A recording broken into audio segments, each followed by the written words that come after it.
the Bears, a week ago today, Peter, made the big splash, poorly timed, 5:30 p.m. Eastern. They made where a big bad fucking news trade. goes to die. Yeah, they did. And the biggest news of the week heading into free agency, the Bears out of the number 1 spot, the Panthers up from number 9. Here's Ryan Poles, who was very candid, surprisingly candid with you, Peter, at the Scouting Combine about what he was thinking of doing. We talked last Friday in this spot about the timing.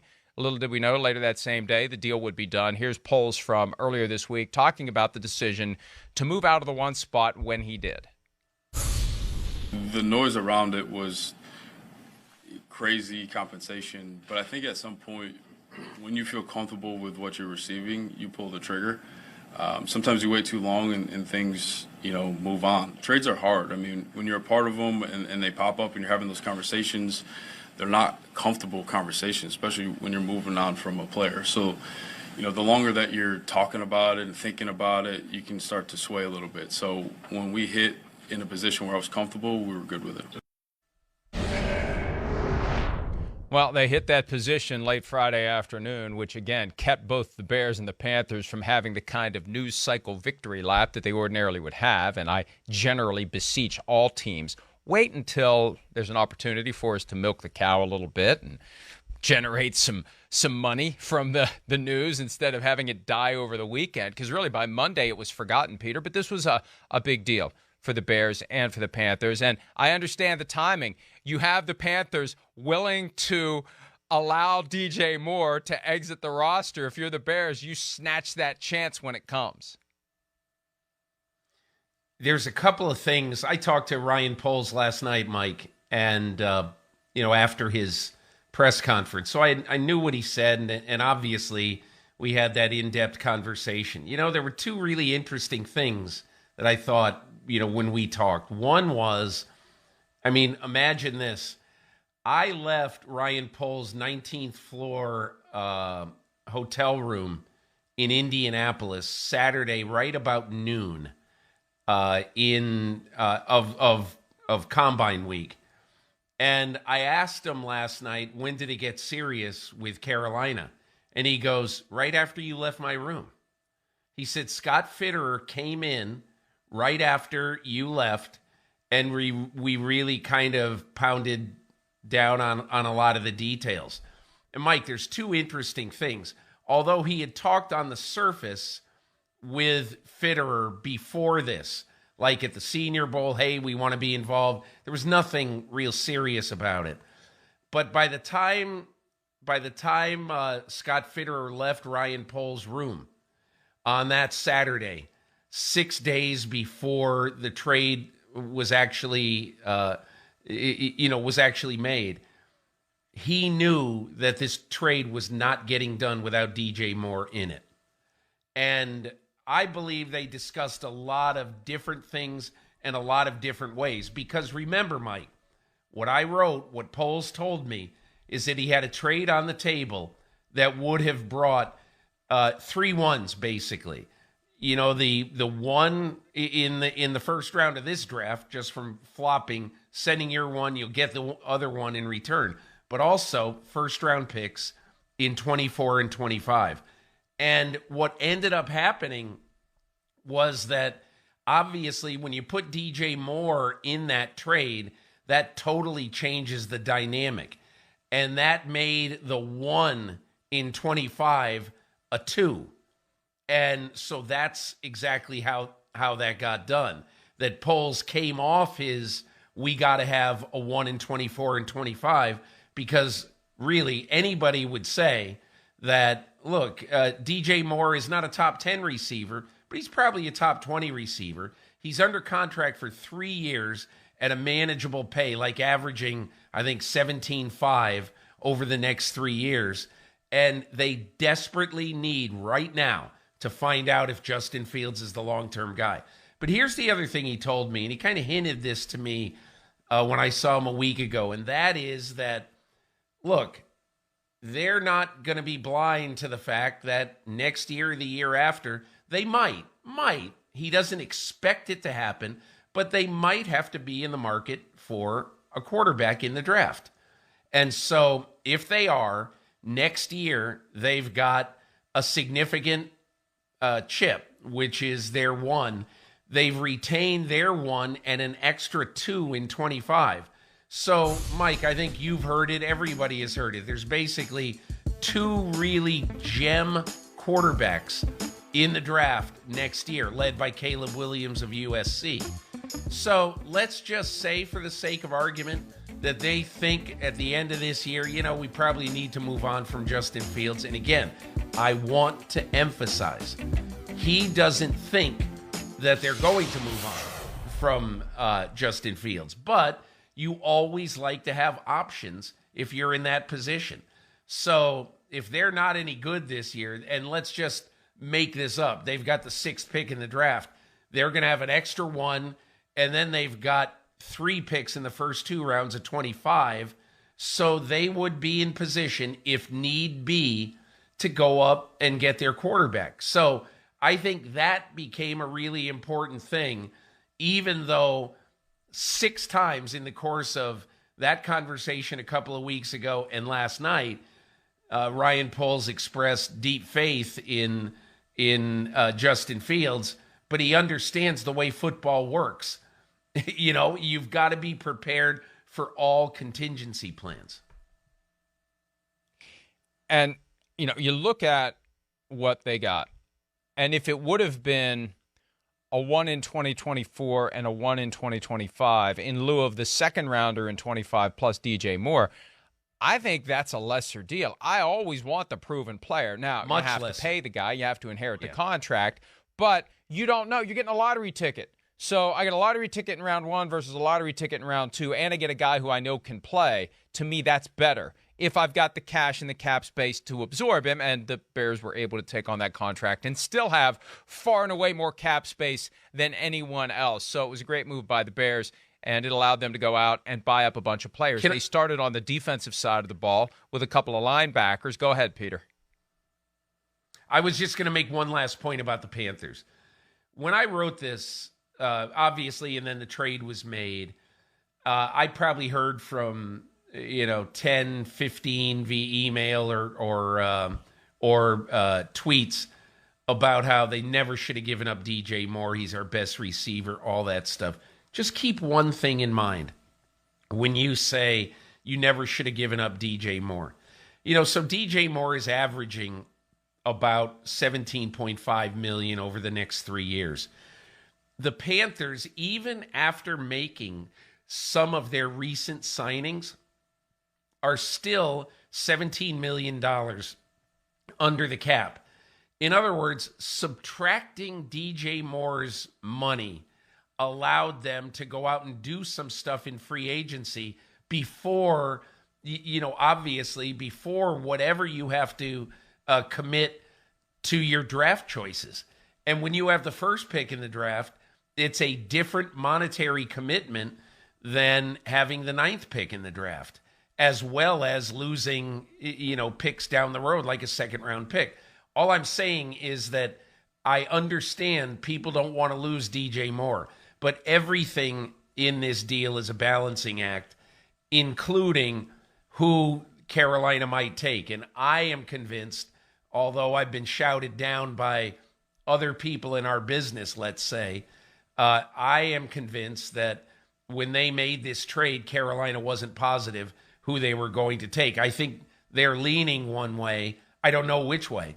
I think they're leaning one way, but I do not think that they have come to an organizational decision about who they're going to pick.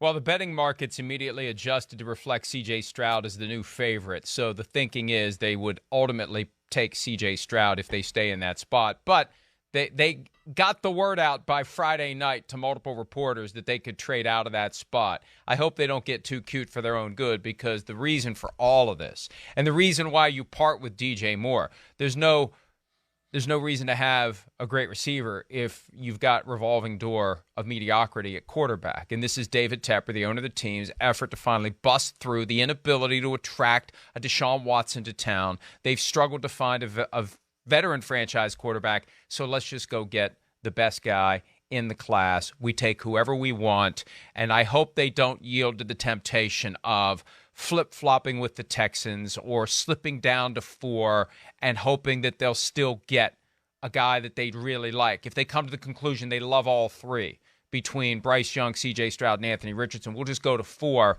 replenish some of what we gave up, and let the others pick first. I wouldn't play that game.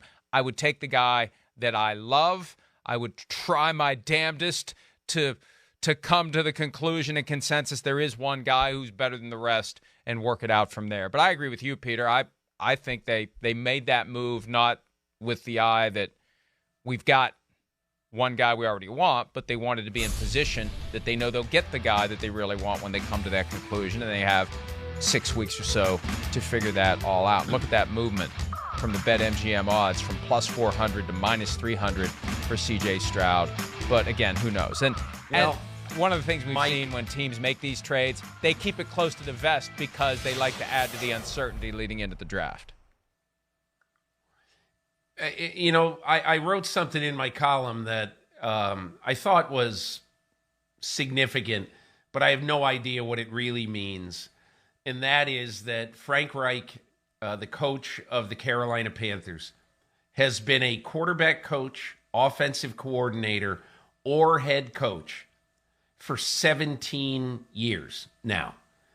And in those 17 years, I went back and I looked up every starting quarterback who ever started a game when Frank Reich was either quarterback coach, position, coordinator, or head coach.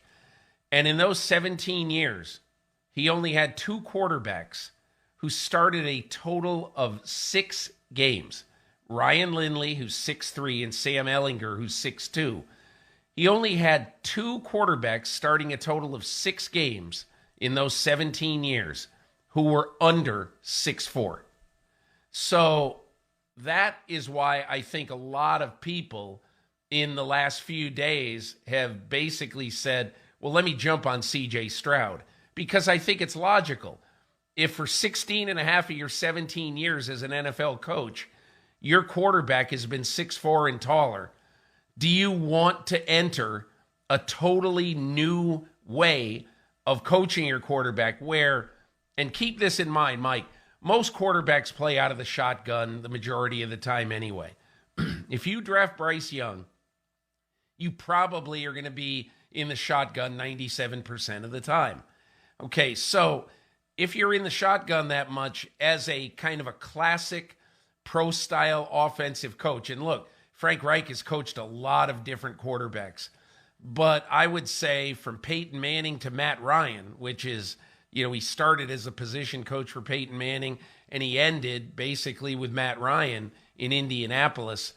He has been a pro-style, classic quarterback, as he was when he played in the NFL, mostly as a backup, 35-ish years ago. So I think that's one thing to keep in mind, but I don't think that people should hear that and say, well, categorically, they're not going to take Bryce Young. So I talked to a coach this week who has spent a lot of time researching Bryce Young, a lot of time, okay? And he told me, he said, there's 2 things about Bryce Young that are different from what anybody would think of a 5'10" quarterback. Number 1, he doesn't get many balls batted down. He has this innate sense of when to get rid of it and where to go with it when he feels like he's in the sequoia forest. So that's one thing. And he said the second thing is he's got a trait that not a lot of college quarterbacks have. Mike, in college football, as you know, a lot of quarterbacks get the plays signaled in from the sidelines, like while the quarterback is either at the line of scrimmage or in shotgun. He'll look over to the sidelines, and the play, whichever play they're going to use, will be signaled in. Here's what the reason why Bryce Young is so NFL ready is that Bill O'Brien, who was his coach the last 2 years at Alabama, now he's the New England offensive coordinator. But Bill O'Brien, according to this coach I talked to, basically told Bryce Young, we're going to give you both plays, and you're going to go to the line. You're going to have 2 plays in the huddle that you're going to call. This is what's done in the NFL, Mike.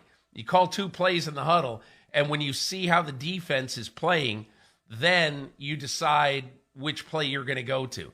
And you also obviously can change the play significantly because of that as well, from what you see on the defense. But Bryce Young played the last 2 years having multiple plays, going to the line of scrimmage and picking one.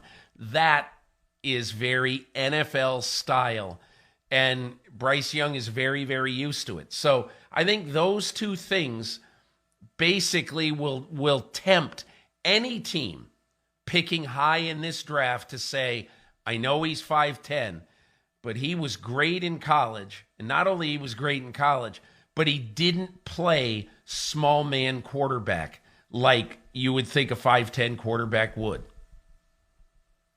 2 points.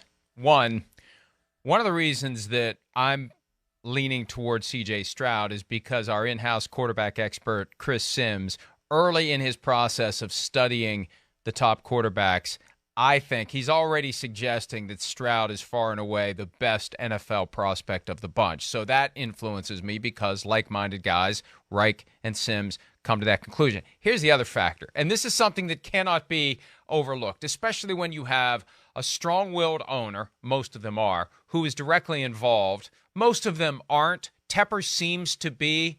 What Tepper wants, Tepper gets. So it doesn't matter if Frank Reich comes out of this saying, I want Stroud or I want Richardson. If Tepper wants Young, and one of the benefits of being a multi-billionaire and one of the richest guys in the country is you never have to say, go do this. You have ways of casually making your point, raising your question, getting your idea out there, and the people who work for you, who want to continue to work for you, if they're smart, they will pick up on it and act accordingly. That's the wild card in all of this. Who does Tepper decide he loves? Who does Tepper decide he wants? Because at the end of the day, it's his team. And if you do it the right way, Jimmy Haslam, I never said, go get Johnny Manziel. No, but everybody knew you wanted him, so you blame someone else for it, even though it was your decision. So that's the other thing I watch here. Doesn't matter what Scott Fitterer wants, doesn't matter what Frank Reich wants. What matters is what the boss wants. And the boss, I think, has a way of making it known. And I would say Tepper's far more direct than most of these owners, Peter, when the time comes to make his preference known to the people who work for him. Mike, I have heard that for whatever this is worth, that this is going to be a collaborative decision. And one of the reasons why David Tepper allowed this jillion-dollar coaching staff, because keep in mind, Mike, okay, this is not just hiring Frank Reich and then saying, okay, hire a coordinator and a quarterback coach and, like you always would. He got Josh McCown as his quarterback coach. He got Jim Caldwell as his assistant head coach and, basically kind of quarterback guru. He got Thomas Brown as his offensive coordinator, the longtime Sean McVay assistant. And then obviously there's Scott Fitterer, who was in Seattle when they drafted Russell Wilson. So I'm not saying that you're wrong.